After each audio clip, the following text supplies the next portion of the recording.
demand from data centers and from electricity. As we shift to green, it's not going to be oil and gas, but more electricity is going to be distributed and generated, distributed, and used.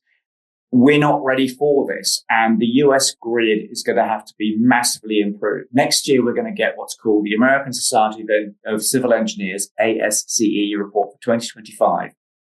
It comes out every year, and for the last 3 occasions, they've basically said that the US grid is not fit for purpose.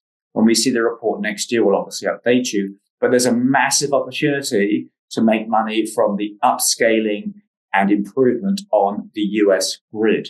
Emcor is a recent purchase in the global equity strategy. Quanta is very key to this. It provides all of the necessary shifting, downshifting, upshifting of power to transmit across the grid to the USA.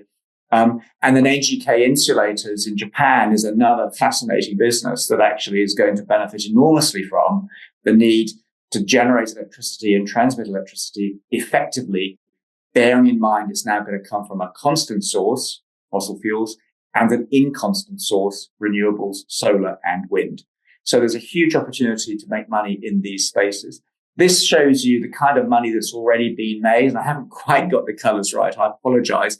But generally speaking, we're showing you how these companies have massively outperformed the S&P 500, and in fact have outperformed the so-called Magnificent Seven. There's still really quite a lot to go for in these kinds of companies, and they're all a significant part of the global equity strategy. We don't think that nuclear is out of the question. We think actually it's part of the solution, and nuclear power is already being engaged by the private sector in order to fund or to power the AI energy requirements. I think I'm right in saying it's Constellation Energy that's done a deal with Microsoft to provide the necessary power for Microsoft's Azure cloud servicing business. So you're going to see nuclear, small modular reactors increased. This is a slide that actually is a little sad because it shows you what the capacity additions of the USA have been in the last 40 or 50 years, which is to say not very many at all.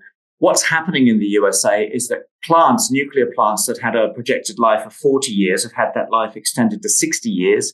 And now some of them are being extended to 80 years.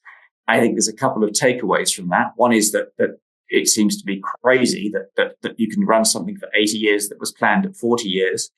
But secondly, you could take comfort from the fact that clearly they are still passing muster and that something that's been planned for a 40-year life can actually be run for 80 years. So in other words, the cost of electricity is much, much lower relative to the initial estimate of generating it from a nuclear power plant. So we think actually nuclear is another massive opportunity that's going to exist. And the Chinese particularly are taking full advantage of that and building, I think, one coal-fired power station a month, if not a week, actually, which is disgraceful. But the nuclear power program is very interesting. That technology is going to come, we think, from the likes of Hitachi in Japan.